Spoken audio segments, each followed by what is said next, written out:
Hello, this is Chuck at Lazarus Discovery Podcast.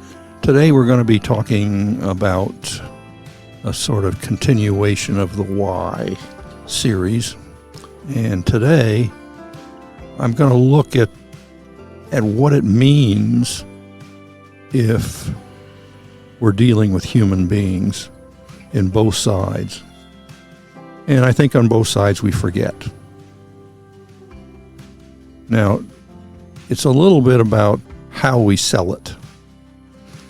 And in AA and those, they're pretty upfront. They're pretty upfront about the way it works. But that they say if you follow our path, our suggestion, our steps, you will find a life second to none. But they stay specifically to their expertise. They say our primary purpose is to stay sober and help other alcoholics achieve sobriety. They stick strictly to staying away from a drink. And their premise is, if you stay away from a drink and you work the steps, then a lot of things are going to get better. That's a pretty accurate thing. And I was always impressed with the common sense approach. They gave God credit for making the change, but they were pretty wise about saying, we're not going to get into treatment, we're not going to get into anything. We just help people stay sober. And they stuck to that. And it was their primary purpose, and they stuck to it. They had success. Everything they put together was tested on the basis of, will this help anybody that is coming stay sober? And to a certain extent, you got to understand, faith people say, well, this faith as God as you understand him thing is just bogus. I don't think it was bogus. I think it was wise, because they went back to their primary purpose. Our primary purpose is to help people stay sober. And if we say that, you have to come to Jesus before you can get sober, we're going to have a lot of people that don't want to get sober because they don't want to do that. And they didn't try to pretend they were a religious program. They were just people who knew about drinking that helped people get sober. They were focused on their primary purpose. They figured it out and they stuck with it. They did have family groups that dealt with families of alcoholics. They dealt very early on with the family part of addiction, the family part of problems in the family. But they stuck to alcohol. And in like manner, NA and the others stuck to their primary purpose. Generally speaking, they copied AA. So, if they had codependency problems, they would talk about that in family meetings, or they would, they had an Al-Anon, which is basically codependency relationship to whatever the addiction was. So they kept the divisions reasonably good. And I applaud that in a million different ways. I thought they were very, very practical, very, very reasonable. And when I got sober, very, very inspired. They knew the boundaries. They knew who they were, and they knew who God was. Did they call on Jesus? No. Most understood. But their thing was, we don't want to get in the way of our primary purpose, helping somebody stay away from a drink. And their experience was, it didn't matter. If somebody asked God for help, they got the help. My experience was, I asked God for help and I got help. I asked the God that I was asking who was the best thing, the best approach, and the Lord showed me Jesus. So that was the way it was. Had a primary purpose and they stuck to it. And they didn't want to, AA didn't want to get in the hospital business. They didn't want to get in the doctor business. So they didn't want to get in the treatment business, which would be a temptation. They just wanted to work with people who were trying to stay sober and support them and help The primary purpose is to stay sober and help other alcoholics achieve sobriety. And they didn't have a problem saying, hey, you need to go to detox. They didn't tell them which detox. They didn't tell them the AA detox. Drunks they're good businessmen. I mean, if they see an opportunity, they're going to take it. But early on, guys saw that was a problem. Ladies saw that was a problem. And so they stayed away from it. And I thought that was intelligent and humble and intelligent of them to do that. They had as many spectrum of issues as anybody. When I got sober, that was like 47 years ago. There were the same number of issues. Maybe not quite as many. It's gotten really strange right now. But, we had people in our circle of people that went to our group and the groups around us. One couple, the wife was mentally ill. I mean, she had to be hospitalized. She struggled. She was happily hospitalized. There was another that was a good friend of ours, and he was an artist. He passed away, but he had a pile of paintings, and my friend Thomas selling those paintings. You can get a original Ulick. Yule is his name. And you can get an original Yule at this time, selling them off and setting up a nonprofit in Yule's name. And I think Yule would be thrilled. He was wired, and he was just he needed medication. I think in the last years of his life he finally got treatment and medication that stabilized him.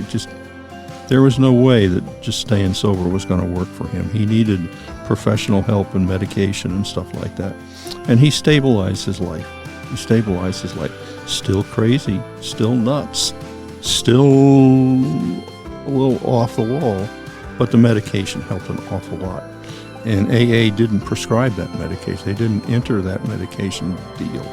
They stayed away and hoped that rational sponsors would push them in a direction of getting good medical help. They didn't try to get into the business.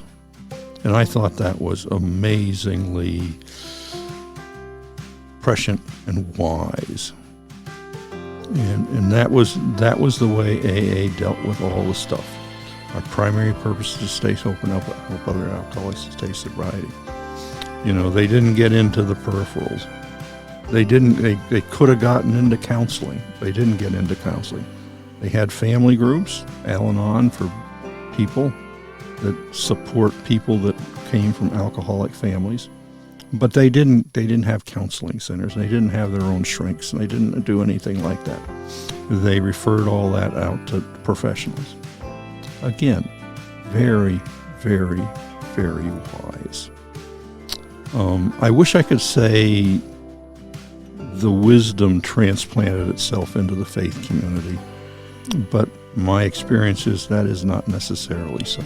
Sort of what this lesson is about, just generally, just because you're running a recovery or a faith program doesn't mean that they're going through your way, your steps, or your procedures, that you can promise that if you follow our way, you'll get a life second to none solely by going and doing what we say.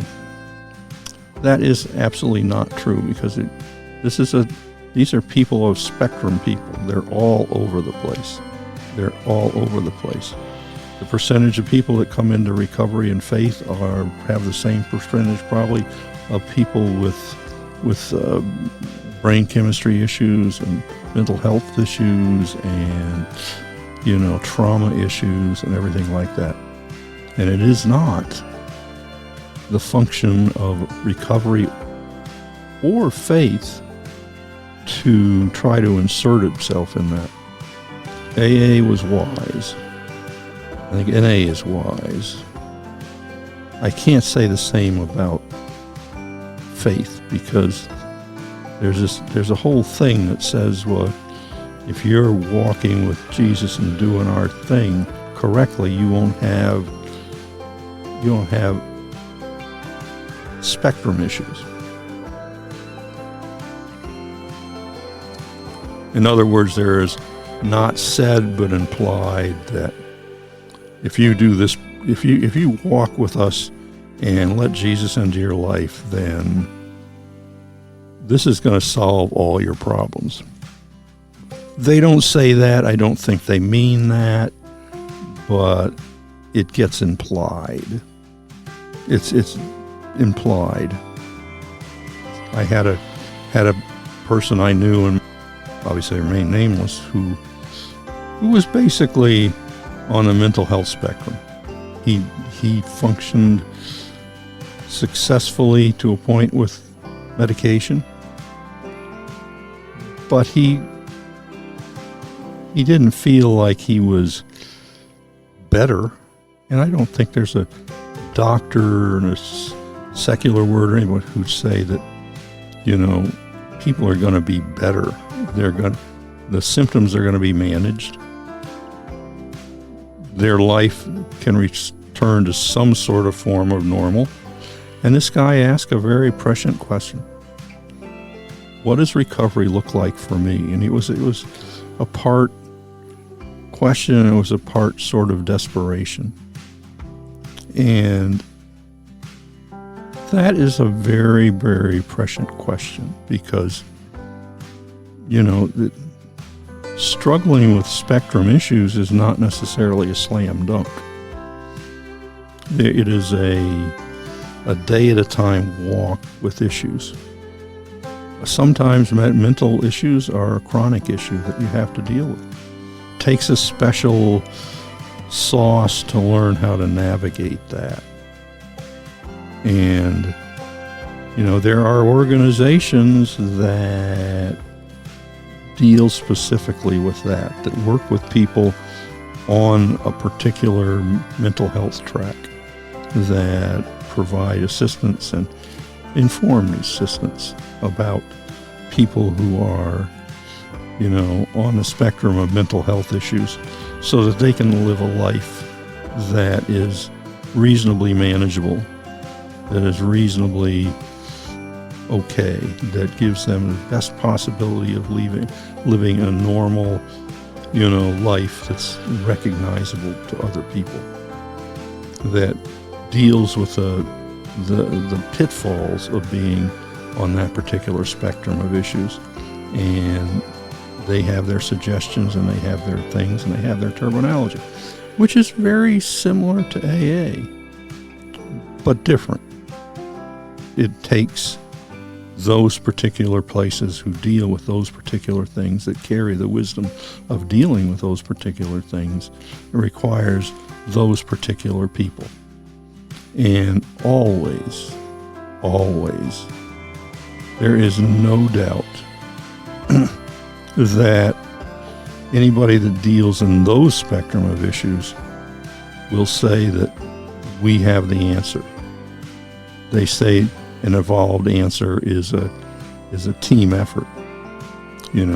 Good mental health guidance, good pharmaceutical. You need a meds guy. You need a shrink.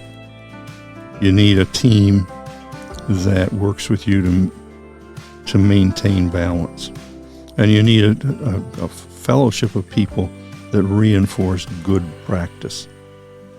Good practice. Now, is that the same as a recovery thing? Yes, it's similar, but not the same. And a lot of times in these kinds of things, specific advice needs to be emphasized and not general advice. So what you get is some places who basically want to do broad spectrum work, like religious recovery, which considers itself, if you come to Jesus, you're going to be okay. There's a thing. It's just the way it is. It's biblical in a sense of like, well, healed people that were tormented by mental stuff. So therefore, he does that to everybody.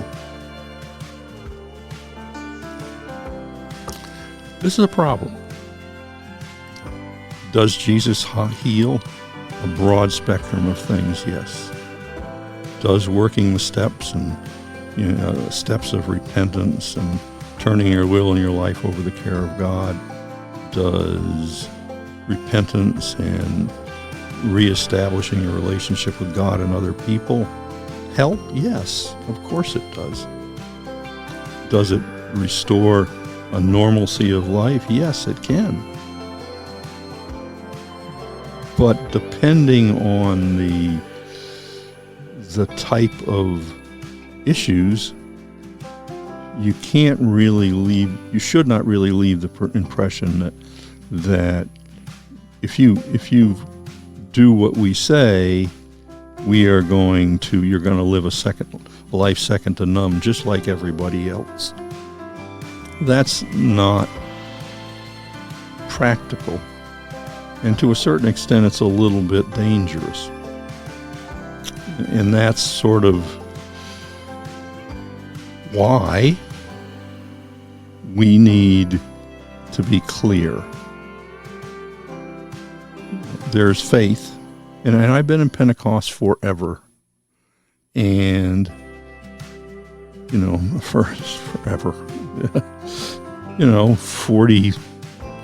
I've been in a church for my entire life, and I've been in Pentecost since I was just getting sober, 2 years sober. So that's 45 years. And there is by definition a built-in unspoken prejudice against people with mental illness. Because, Jesus healed a demoniac, so therefore, if you have a mental issue, it's a lack of faith, which is a lack of, and if you have a lack of faith, then you must be doing stuff that's causing that lack of faith, or you're not practicing confessions of faith enough, or it is a bag of worms. And it's not true. Jesus and walking with the Lord can help in those situations. But a lot of times he can lead you to the place where you get help and you can live a life that's much better than you would ordinarily expect with the brain chemistry issues you're dealing with. But it does not work to be foolish. God uses the things he available to bring about change. He gives us the discipline to be meds compliant. He gives us the discipline to be open and honest with people about our issues. He gives us the grace to find places where we can operate a reasonably normal life with the issues that we have. But the temptation, if you wrongly imply some preaching, is that, if you have faith, you'll throw all the drugs away and Jesus will give you victory, and then you can profess that victory to everybody and great things will happen. And that everybody wants to be a hero. Everybody wants to be a hero. And nobody wants to be one of those handicapped people. Everybody in faith wants to have a great testimony. And if you don't have a great testimony, a lot of times you don't have a great testimony because you don't have enough faith. It's just like if you get cancer, it would be great to be able to testify that you've been healed of the cancer. But it's not necessarily a sign of lack of faith if you have a struggle with it. It's not. And that's the vulnerability and the weakness of the faith side in a lot of stuff that operates of people on the spectrum, because a lot of times it's not easy. The solutions aren't easy, and the spectrum of issues in the church is wide, and the acceptance of solutions is narrow. And it's better to be neurotypical in the body of Christ than it is to be diverse. It's just easier because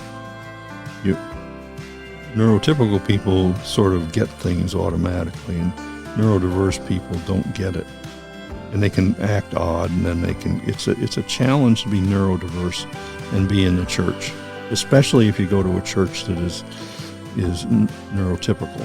In other words, everybody's sort of wired normally.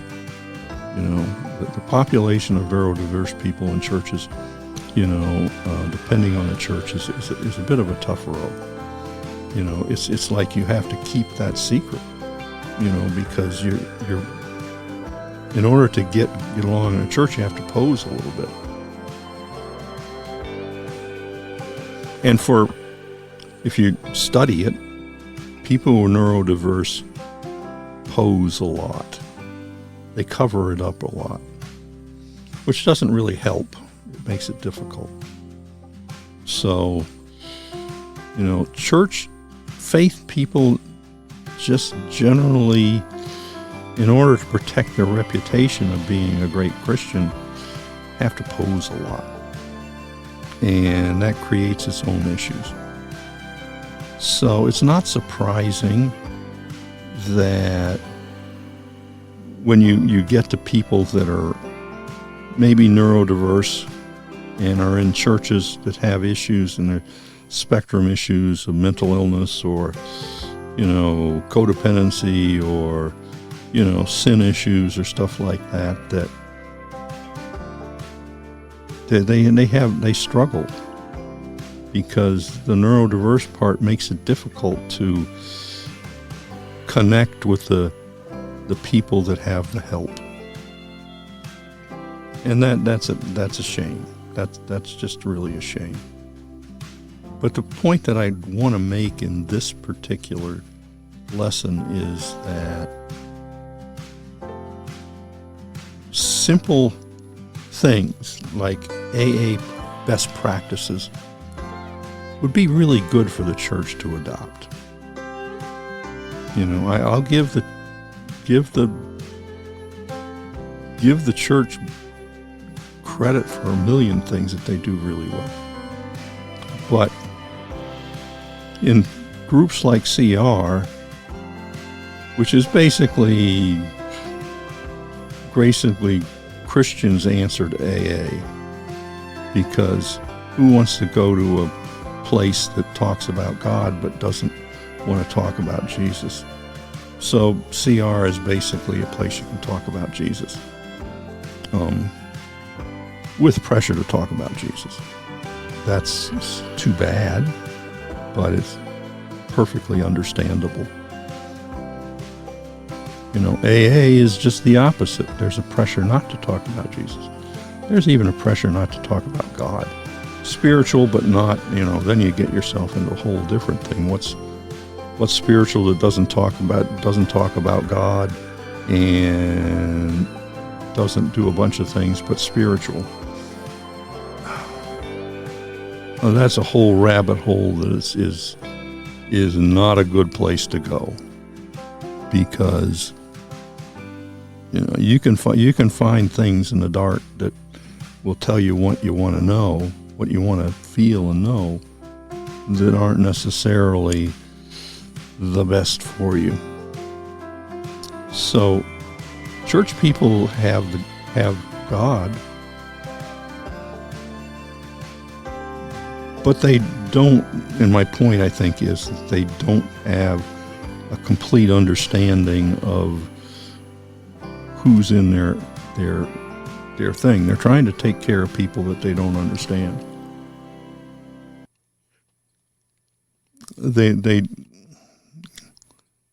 They're pretty sort of narrow-minded which is no surprise. I mean, the definition of church people are narrow-minded.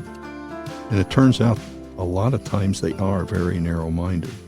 It's a little too narrow to get the truth. It's simply that they get an opinion that fits in with everything they have. So basically, you have a population of people in both faith and recovery who are a lot of times very diverse. One size doesn't fit all. And that is the problem. I think AA and NA understand that because they're not weighed down with other stuff.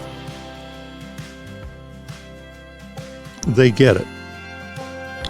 They keep their emphasis narrow, and they encourage other groups to deal with specific issues like codependency, like family problems of alcoholics, like all sorts of other stuff. They produce links to other organizations. So you're a family member of an alcoholic, they push you over to Al-Anon. And there you learn a little bit about codependency, and you learn stuff, and people share stuff, and you get a little bit of personal type of help with, those types of things. So AA, though narrow, has created avenues to support the many diverse ways that alcoholism in a family can affect everybody. And that's amazingly prescient, amazingly wise. And a church who should be the wisest are blind because they're legalistic. They think there's only one size fits all issues. And that's too bad. That's too bad. And so I think that what I'd like to do, how's my time? I'm coming up about a half hour. What I'd like to do is, now that I've talked about the fact that do things a little weird and different, what I'd like to do is, talk a little bit about things that will help. Things we can do that will help. What can we say? What boundaries that can we set? And a lot of times it's just a thing of, this is what we're good at and this is not what we're good at. Or we never say, go to the church for this problem. Nor the faith people say, no, you don't have to go to secular recovery because they say God as we understand him, so you can't do that. Just like a church that's like hyper into itself says, you don't want to go to that church. Those people are weird and different. You need to stay here, in our group of 50 people, because we're the 50 people that are going to solve the problem for you. Not healthy at all. So, what are the take-homes? When you face the fact that you're dealing with a broad spectrum world. Broad spectrum world. People come and look for help. And they sort of understand, and the recovery programs and everybody sell it. Certainly Christian recovery sells, we're good with everything. They, on a low down, they say, hey, maybe you need to see a doctor. But it's not, the hint is, if you come to CR and you work the steps, there's not going to be any hiccups. You don't need to get a shrink. In worst case, you don't need to get meds. You just need to come to our meetings every day And if you do everything right, then, we're in better shape. We're in better shape. It's gonna be better for you if you do our suggestions. So I think what I'll close with is a tour of what you're going to hear and maybe a little critique of it, the positives and the negatives of it. You go to an AA meeting. First of all, they say you got a drinking problem. You're going to learn you do if you listen and you say, yeah, I can identify that. I got a drinking problem. So what do they say? This is AA, but there's other things. But generally speaking, this is what's going to happen. They're going to say, well, you don't drink today no matter what.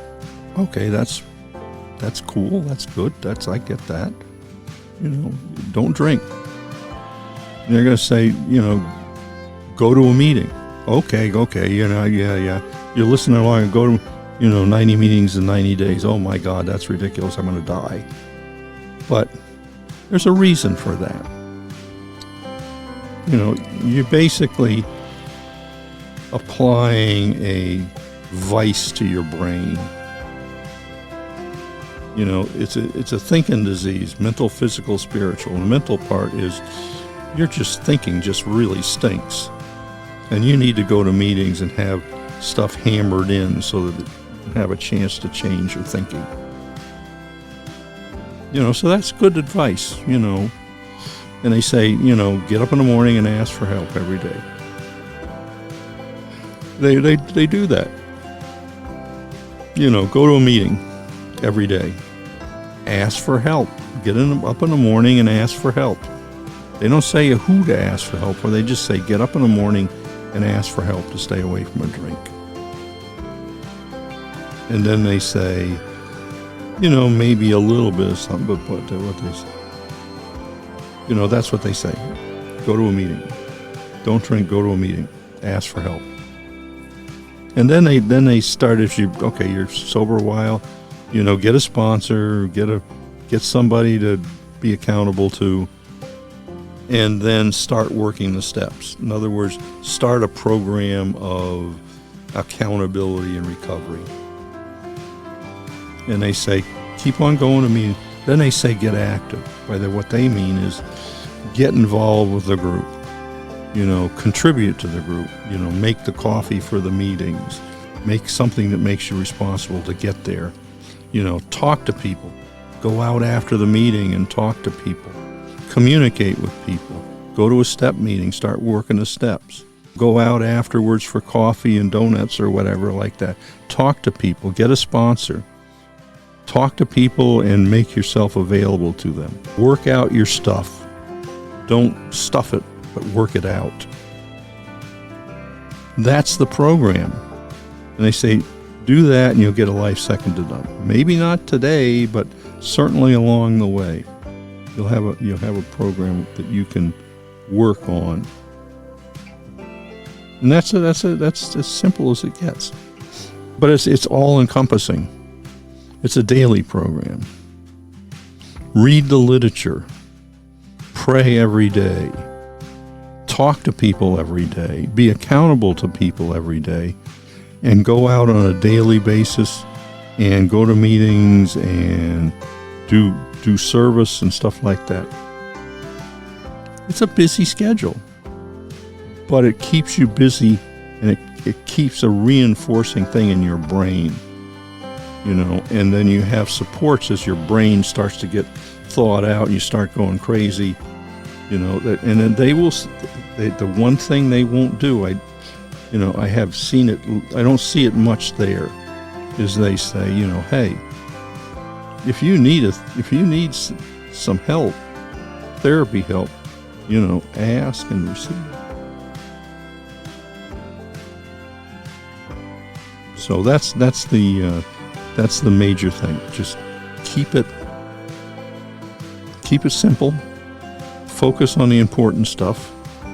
Don't drink, go to a meeting, ask for help. Don't go to a meeting, don't drink, ask for help. Work the steps. Stay in touch with your sponsor. Stay in touch with people. Don't isolate. Keep on doing what you're doing. But whatever you do, don't drink. No matter what happens, don't drink. And you'll get better.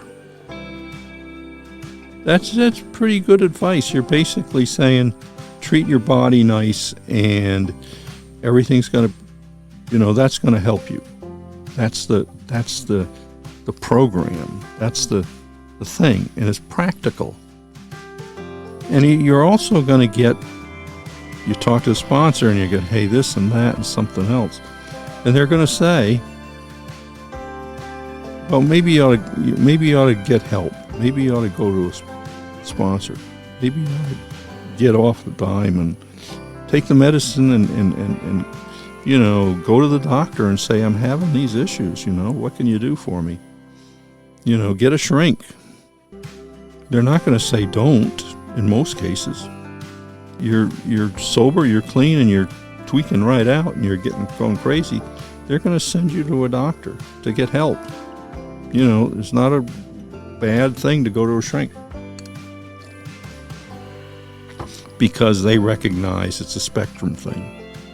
There's no such thing as one alcoholic or one addict, but there is a preponderance of people that get sober and the self-medicating they've been doing isn't working because they're not taking the meds, the alcohol and the drugs, and they need help as they dry out. So they get help in the form of shrinks taking care and giving you meds that help and getting a good psychiatrist in there to try to work out all the stuff that happened. It might be just getting in lines for some good therapy and stuff like that. But it's professional help. It's not amateur help. It's not amateur help. You're going to real doctors for real advice. You're not going to amateurs to do serious things. You go to the doctor, they say you have this thing.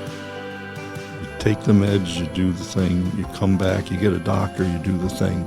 You get a treatment program. That's a common sense way to do it. So that's the thing. Now what happens the other side of the coin is, in the face side, especially CR, there's a reluctance to, in some cases, to go for professional help because it's like, well, if you have Jesus in your life, just try hard with Jesus and, everything will work out.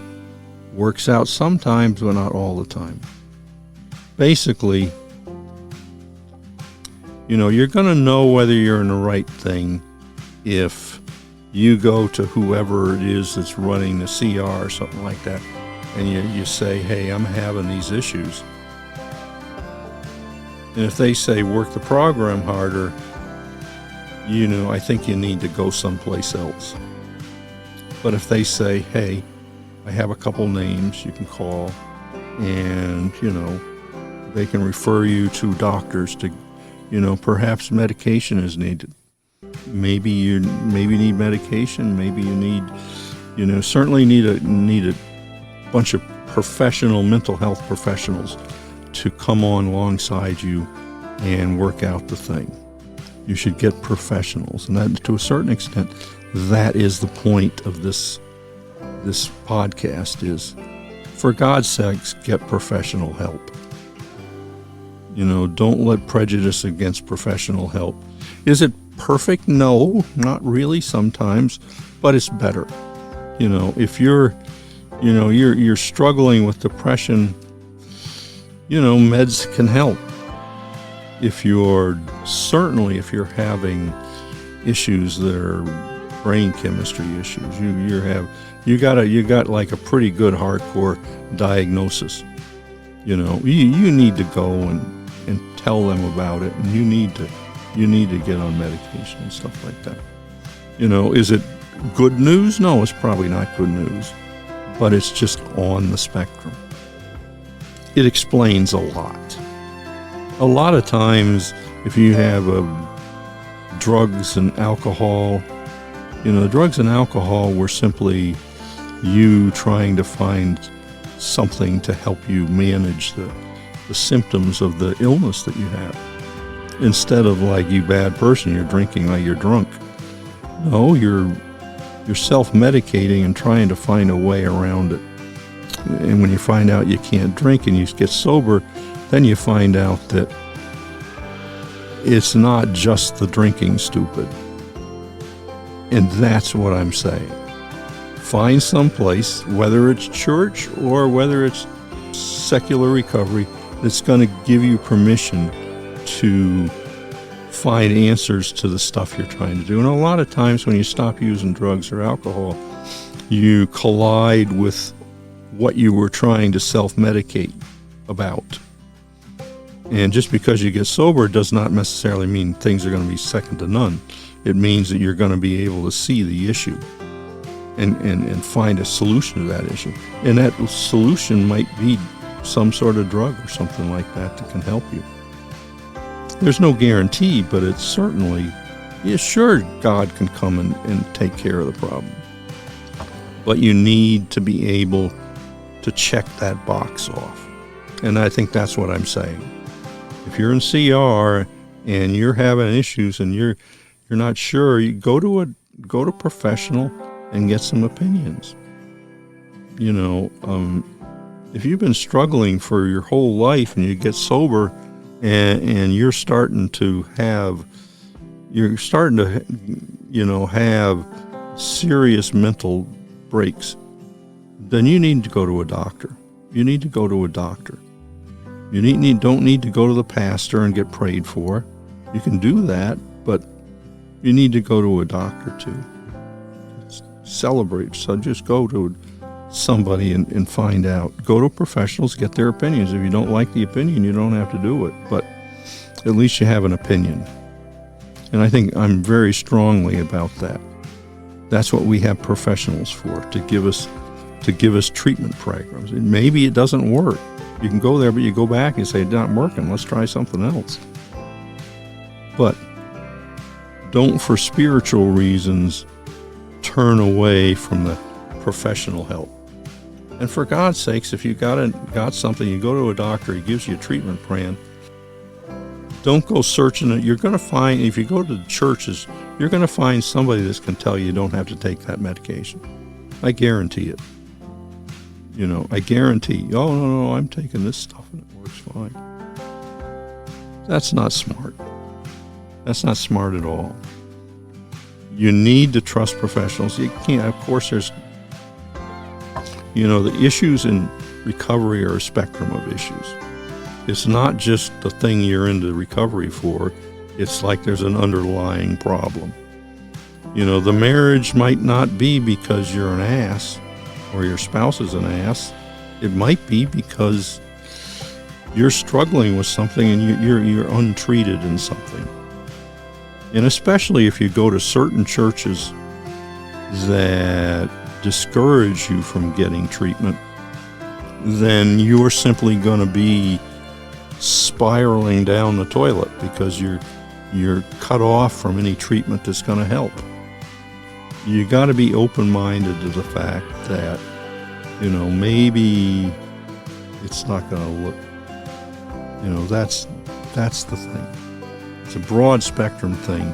And sometimes the prejudices that are in the church can distract you from the obvious solutions that are there. And that's what I want to say. If you're having certain psychological, mental issues and stuff like that, you need professional help. I've talked to people, I've sponsored people, and it's just it doesn't work. Get professional help. What I'm saying is that if you go to a recovery program and church recovery program, listen to what they tell you to do in certain situations or what they say, and you'll know more about what it is. You just listen, because there's no rule against using professionals in certain situations, especially if you're upset and you're got issues, There's no law against the fact that you have to stay away from secular professional help. There's no, it's not smart, it's not reasonable. Because if you're on a spectrum, they're refusing to accept the fact that there are issues in the church that need professional help. It's not your problem, it's their problem. You have to be willing to go for help. You have to be willing to try the medications that they recommend and settle in yourself that that's the way. That's my thing for this time, is the fact that we need to not be, forgive me, anal about this stuff. Okay, I'm about done. This is Chuck at Lazarus Recovery Podcast, at the junction of faith and recovery. I think that the take-home lesson is that we should always be practical. Don't be so heavenly minded that you're just lost. Be practical. Be willing to take good health advice and follow that health advice.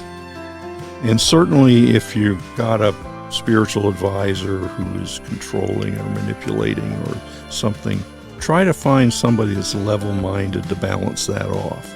If there's controlling, if you're into a church that's controlling, that legislates who you see and what you do and stuff like that, probably small, that's just doing a bunch of stuff, do yourself a favor and get another opinion. Get another opinion in your support group. One site doesn't fit all in a spectrum type of situation. It's better to get professional help about this stuff, because I'm telling you, churches don't have a lot of professional help. And at least get professional help. Then you can parse it out and figure out what's right. But do not operate on the assumption that your church is going to give you professional help. They are not. They are a church. Unless they have somebody in the church that is credentialed to prescribe meds, who has a professional degree in psychology and stuff like that. You do not take professional advice. Do what AA does, They stick to their business.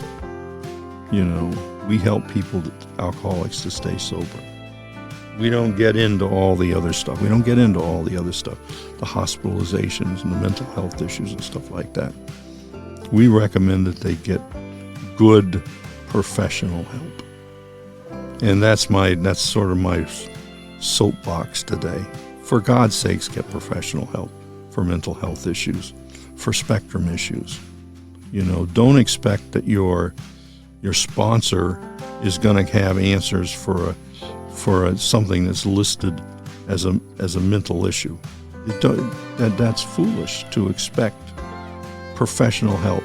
And you're going to find people that are going to do that. Oh yeah, I think that go Joe Blow and all this. I've had that happen so many times. People rolling in with advice on things that they are so obviously not qualified to talk about. And it happens with Jesus people, particularly because they're taught that they have all the answers. Well, just be cautious. Now, to answer the guy's question, what does recovery look like for me? I'm on a spectrum. What does recovery look like for me? I think recovery looks like, for anybody on the spectrum, looks like the best possible outcome within the limitations of your situation, plus a little bit. What does recovery look like for you if you need medication? Recovery looks like you don't have to go to the hospital again because the medication's working. What does recovery look like for you? You stay on the medication, you talk to the doctors, you pray and you ask for help. You do the best you can, and recovery looks like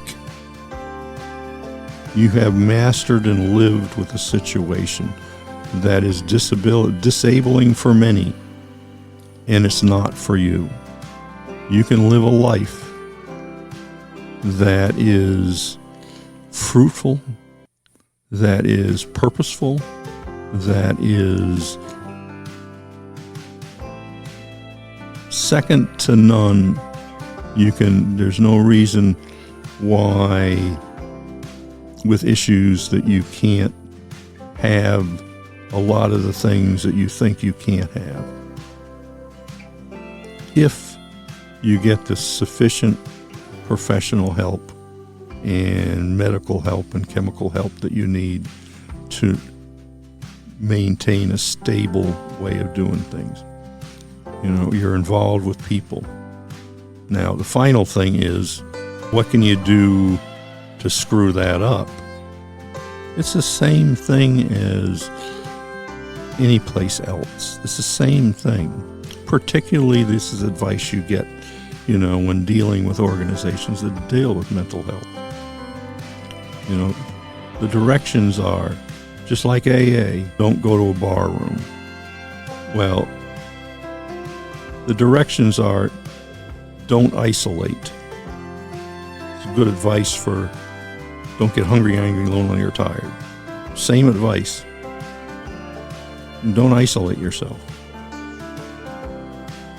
Force yourself to go out and mix with people. Force yourself to have a life.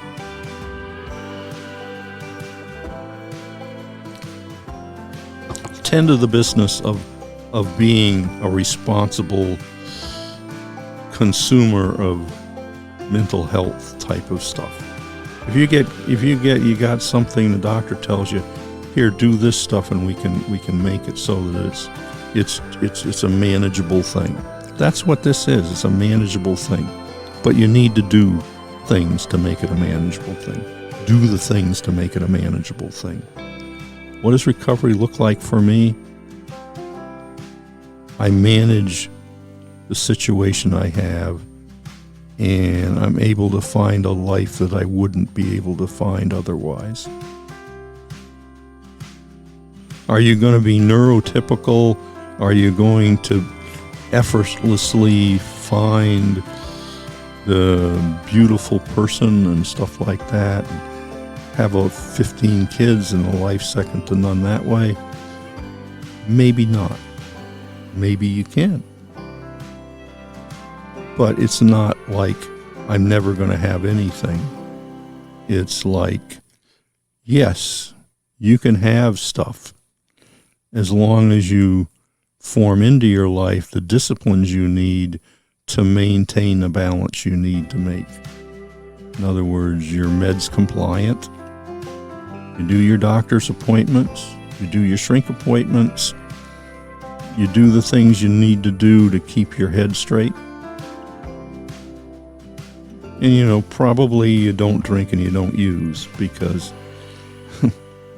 you take certain drugs to maintain things and you drink, it's like all over but the crying. So what does recovery look like for you?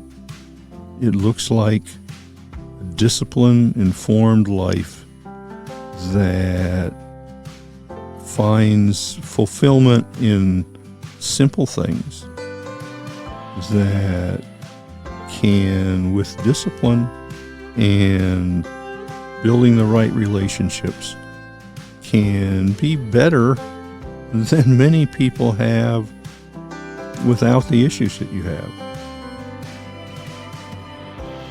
There is no reason why a person on some sort of spectrum can't have some of the stuff that you figure you'll never have.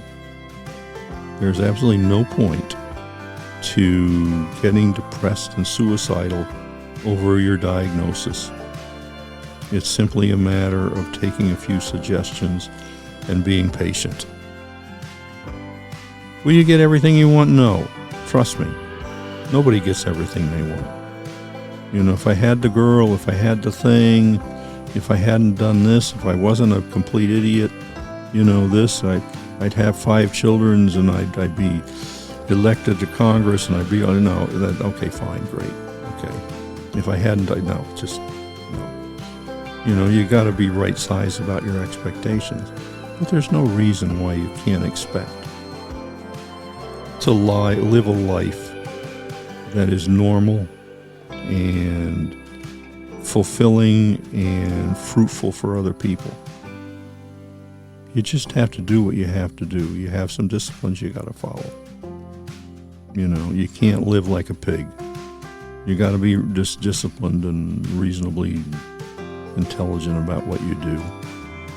So that's what my thing is for you. Be smart. Even if you're saying, I can't do it. Be smart. Be smart. Be smart. Take doctor's advice. Take the meds that just prescribed. Be smart. Just be smart. And don't try to be something you're not. Oh, I'm not going to do it if I can't. Just trust me. Just be smart. And it will be a life second to none for you. A second to none. There might be a relationship, there might not. But there'll be people. There'll be people in your life. Because you're going to work at getting people in your life. You're going to be active. Because you're going to put effort at being active. There's going to be faith in your life. Because you're going to invest in your faith. There's going to be happiness in your life because you're going to put effort into being places that are going to make you happy. There's going to be faith in your life because you're going to pursue Jesus, find Jesus, and have a life, eternal life, second to none. There is no I am this way and I'm condemned to this. There's no such thing.